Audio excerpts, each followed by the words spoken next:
William thought the danger had passed. Harry was thousands of miles away, palace communications were tightly controlled, and every public appearance suggested stability. Then Anne reportedly asked for a private conversation, and delivered a warning so specific, so unsettling, that William immediately understood this was no ordinary family dispute. In this dramatized account, the monarchy appeared almost impossibly composed. Engagements continued. Statements arrived with their familiar precision.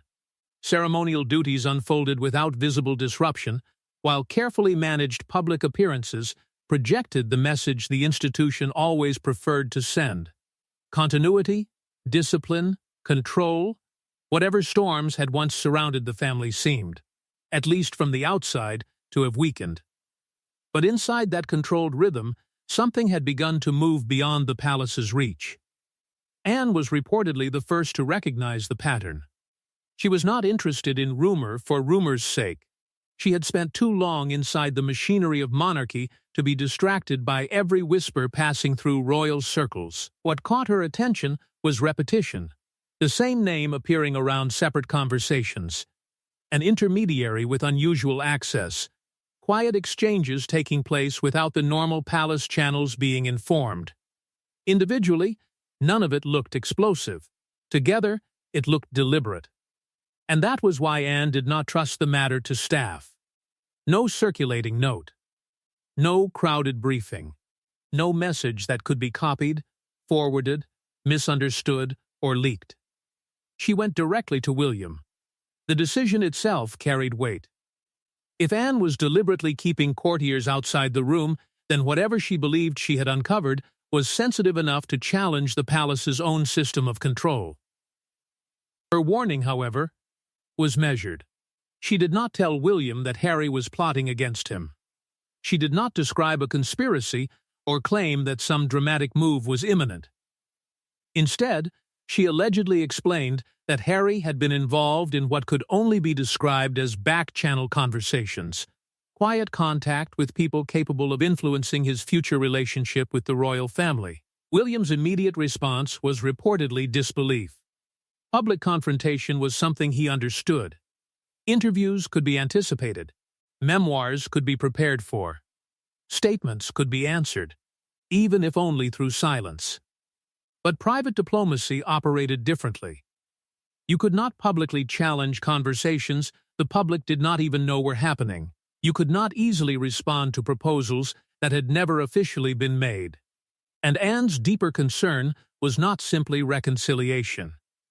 The discussions, she suggested, could touch access, status, future family appearances, security expectations, private royal property, and perhaps something even more emotionally charged. Because once conversations inside a royal family begin circling around what belongs to whom, they stop sounding like personal disagreements. They begin to carry the weight of inheritance, hierarchy, precedent, and memory. That was when William reportedly stopped asking what Harry wanted. He asked something far more dangerous. Who else knows? Anne hesitated, and in that brief silence, William understood that the problem might already be much larger than he had imagined. Because Anne's warning was disturbing enough. But what reportedly unsettled William even more was the realization that Harry might not have been speaking to one person at all, but quietly rebuilding an entire network the palace believed had already been dismantled. The palace could manage a hostile interview. It could prepare for a documentary, anticipate a memoir, and rehearse answers to uncomfortable questions. What it could not easily control was something far more dangerous: quiet conversations between people who knew the family personally and who no longer needed royal permission to speak. In this dramatized account, the alleged back channel was not one secret call or a single carefully planned meeting. It was more difficult to trace than that. Old friends, former advisors, charitable contacts, family acquaintances, people who had once moved comfortably around royal circles and could still speak to both sides without immediately raising alarm. No one conversation appeared decisive, but together they formed something much harder for the palace to contain. A network. And the most unsettling part was that nobody could say with certainty what Harry actually wanted. Perhaps he was searching for a private route back toward his family, away from press statements and public hostility. Perhaps he wanted to know whether reconciliation was possible before exposing himself to another rejection. But there was another possibility. He could also have been testing the limits, quietly discovering what access, recognition, or concessions might be available before any formal conversation began. That uncertainty created the danger. Royal communication depends on control. Words are chosen carefully because a casual promise can become an expectation, and an expectation can later become a grievance. Once unofficial intermediaries entered the conversation, nobody inside the palace could be certain what had been offered, what had merely been suggested, or what might later be remembered very differently. William reportedly saw the trap immediately. If he contacted Harry directly, it could appear that the back channel had worked. If he refused, those same intermediaries could say he had rejected an attempt at reconciliation. Either choice risked creating a story William could not fully control. Anne believed Harry understood that advantage. Distance, she reportedly warned, had changed the balance. Harry was no longer tied to the same machinery, schedules, briefings, or restrictions as the working royals. That gave him something William did not have: freedom to move informally. And beneath all that strategy sat something painfully personal.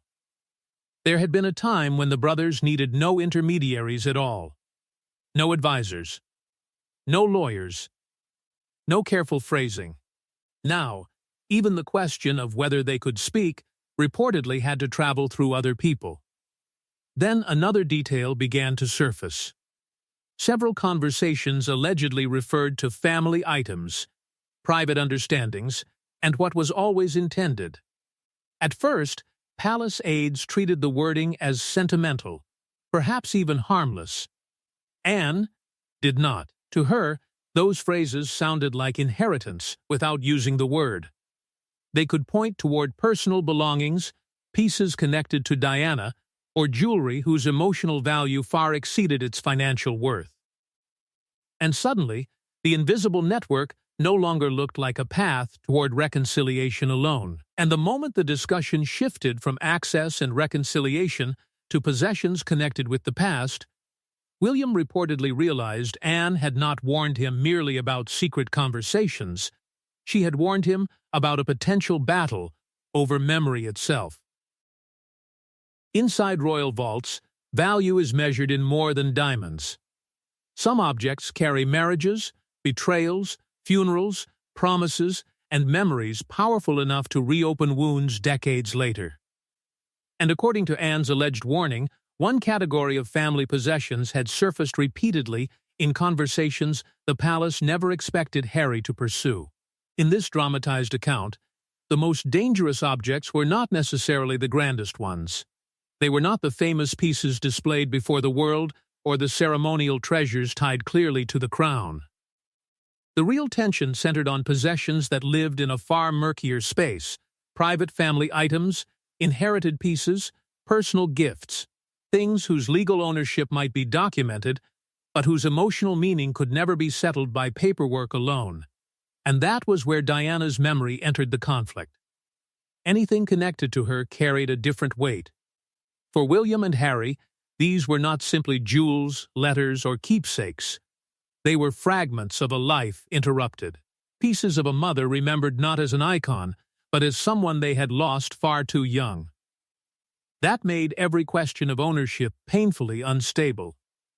A decision that looked practical to one brother could feel deeply personal to the other. Then came the whispers about one particular piece. Its identity was never openly confirmed in the alleged conversations. That only made it more powerful. The descriptions were vague, an heirloom rarely discussed publicly, linked in family memory to an earlier generation and later associated privately with Diana. Perhaps it sat for years in a velvet case. Perhaps handwritten notes existed somewhere explaining how it was meant to pass through the family.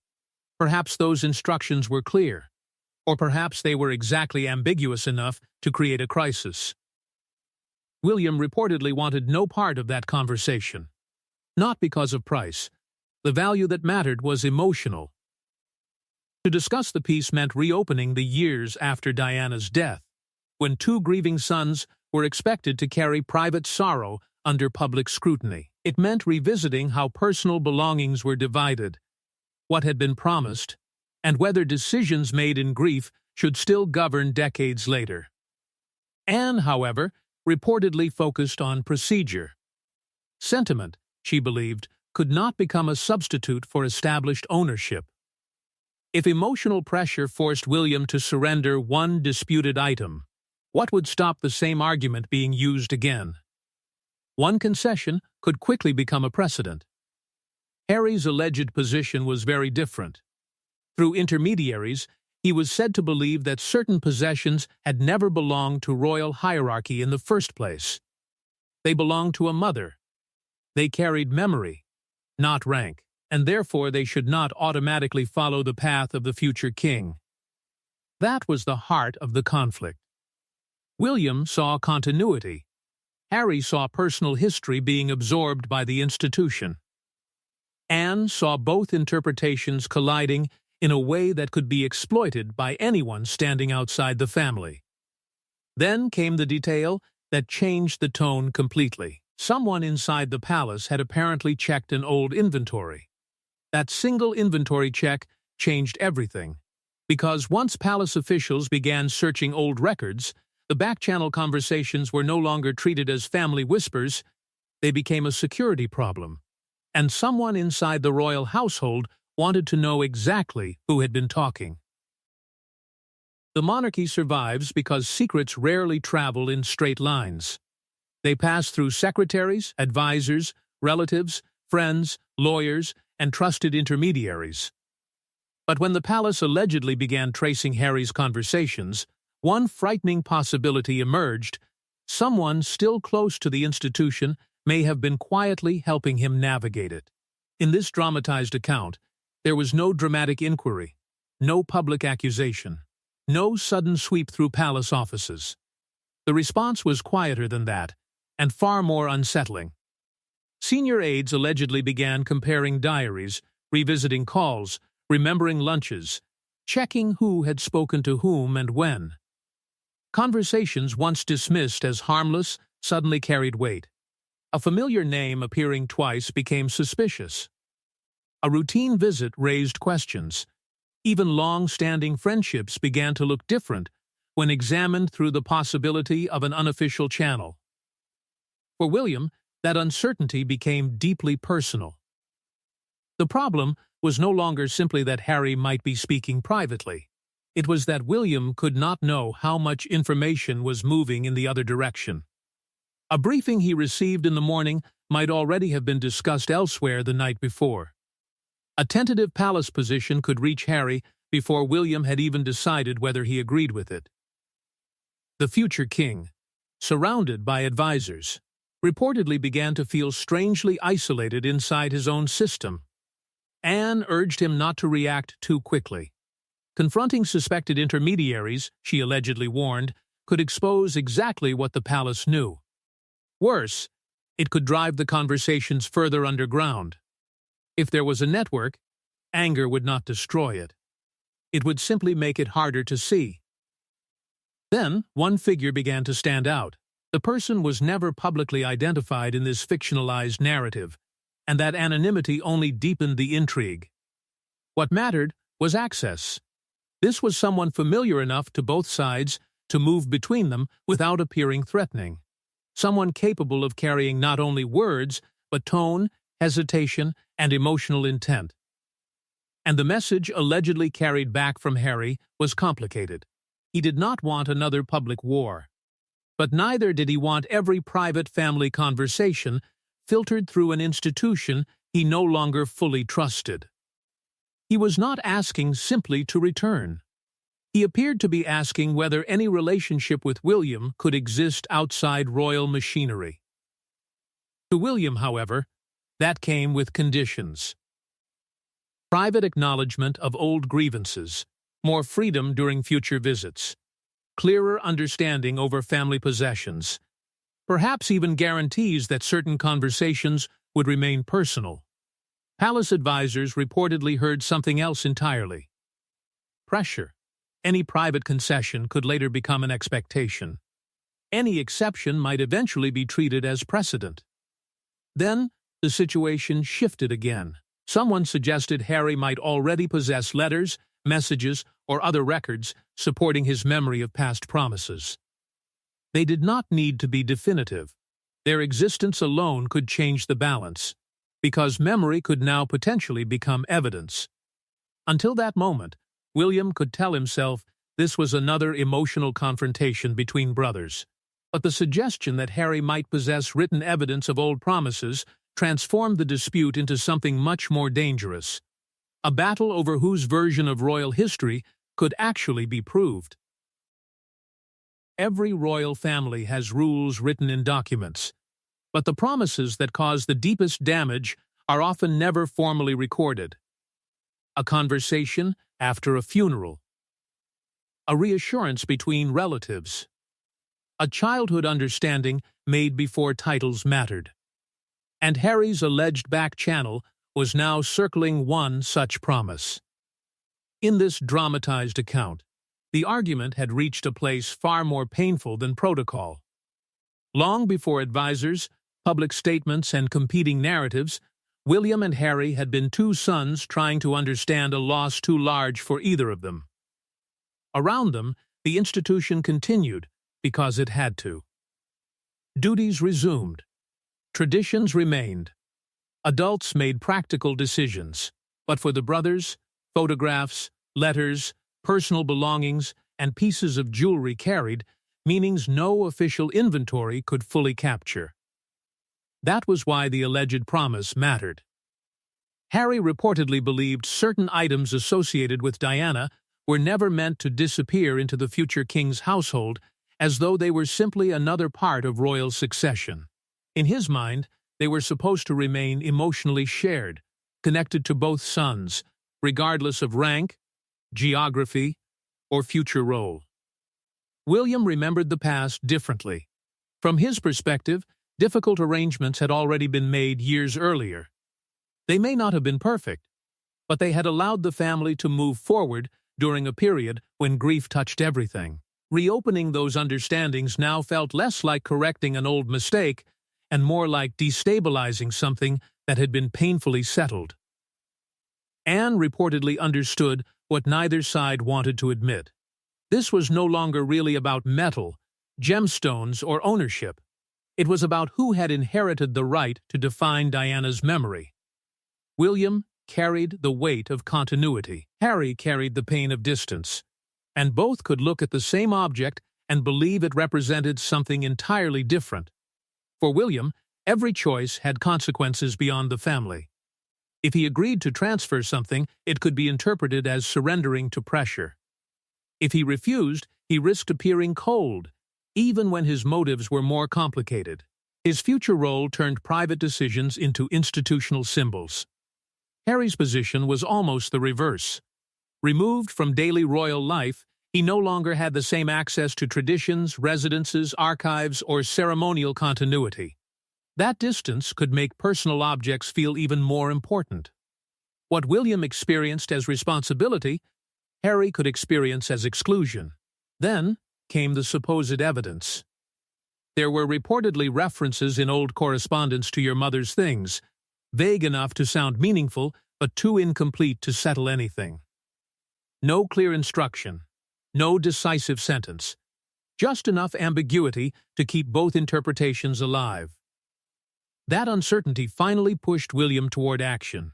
He reportedly ordered that nothing connected to the disputed category be transferred, loaned, publicly discussed, or informally promised until the matter could be properly understood. William intended the freeze to prevent chaos.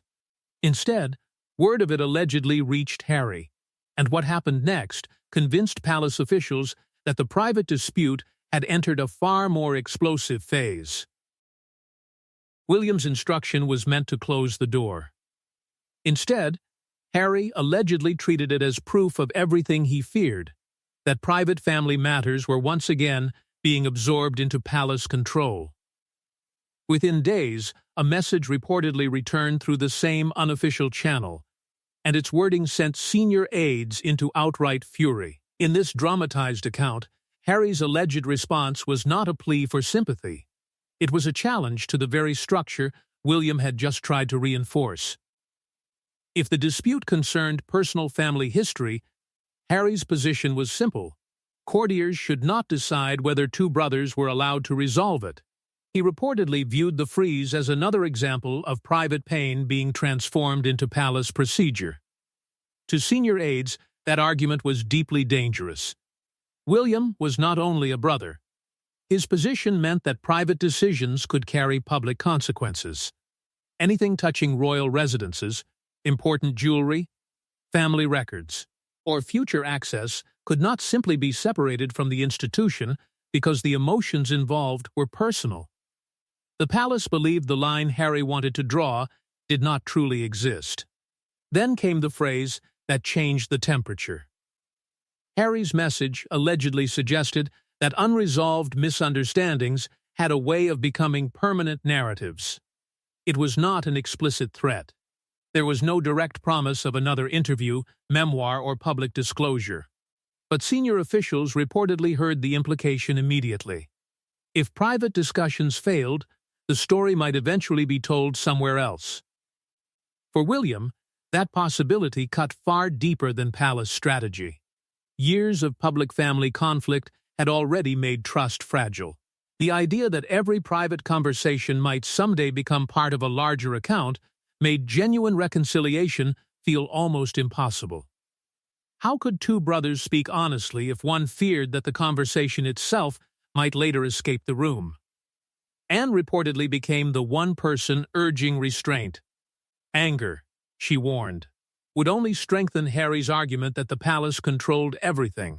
If William reacted too aggressively, the institution could turn a private disagreement into exactly the confrontation Harry claimed he wanted to avoid.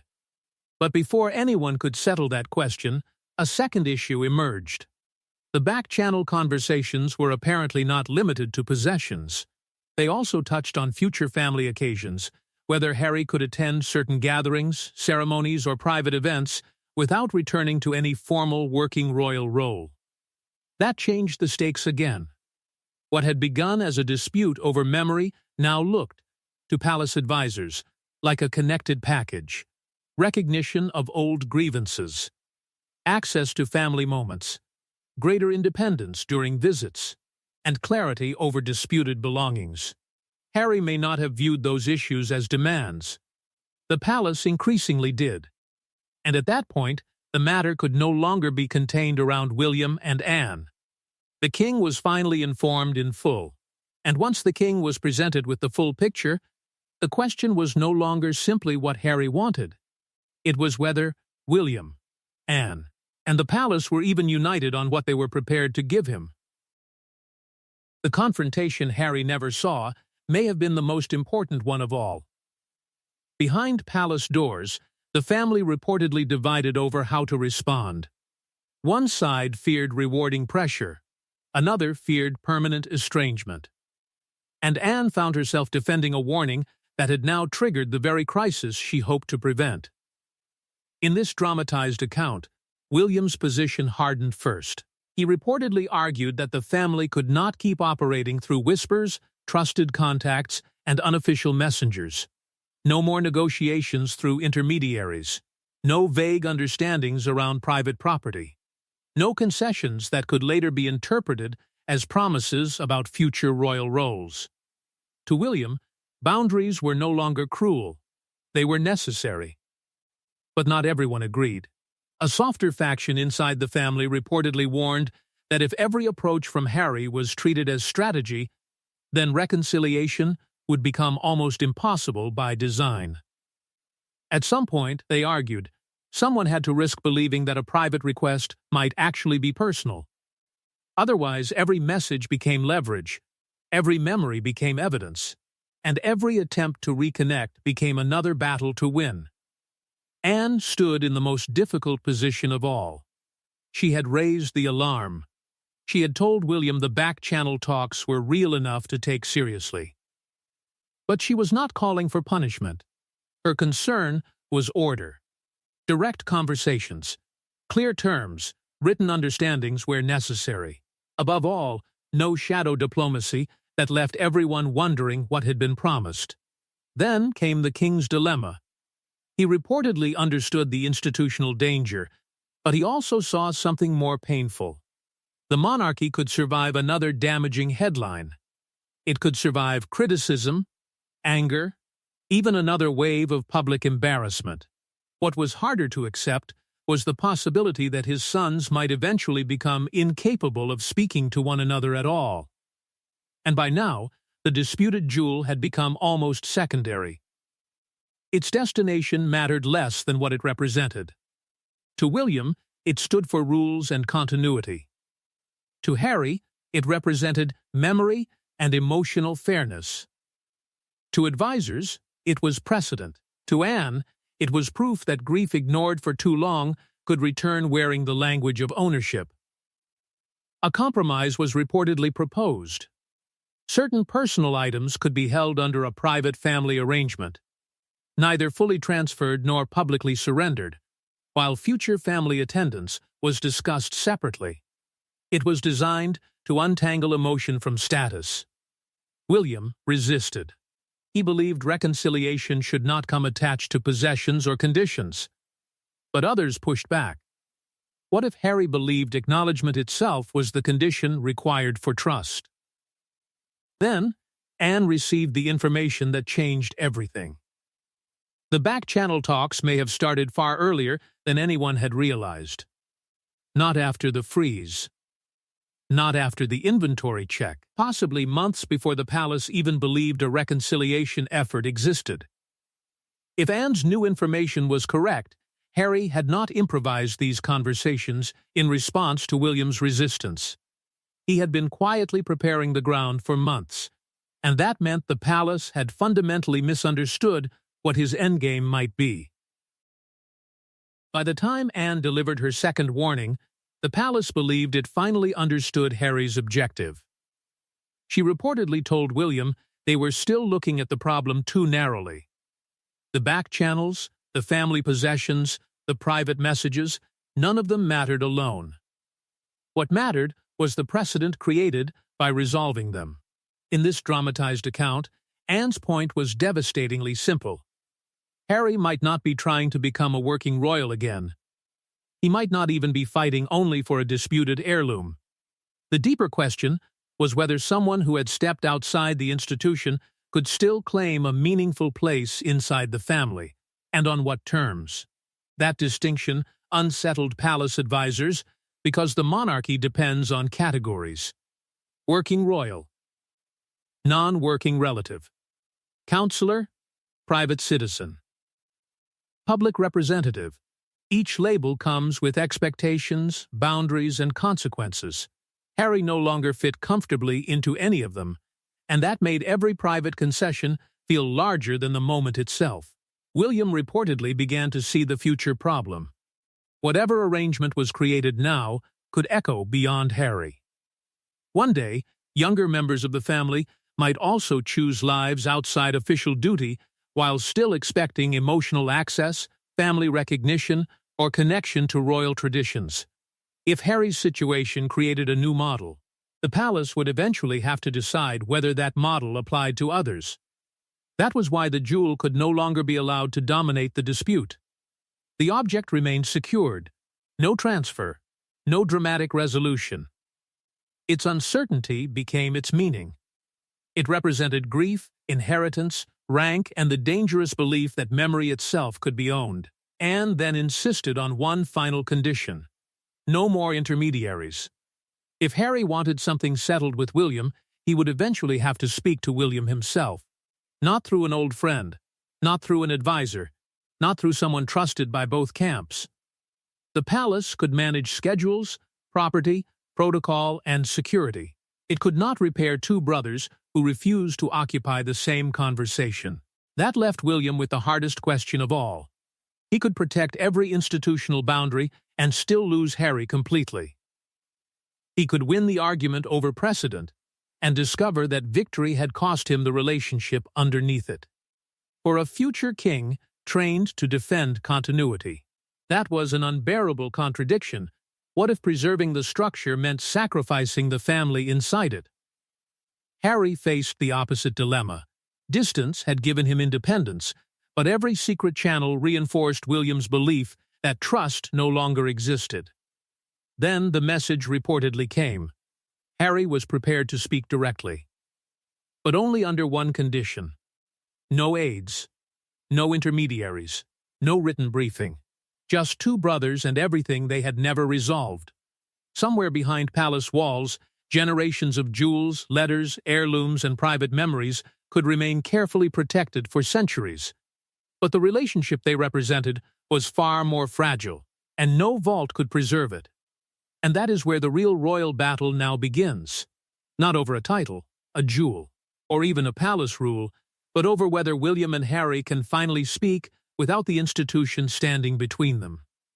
And whether Anne's warning arrived in time to save anything at all.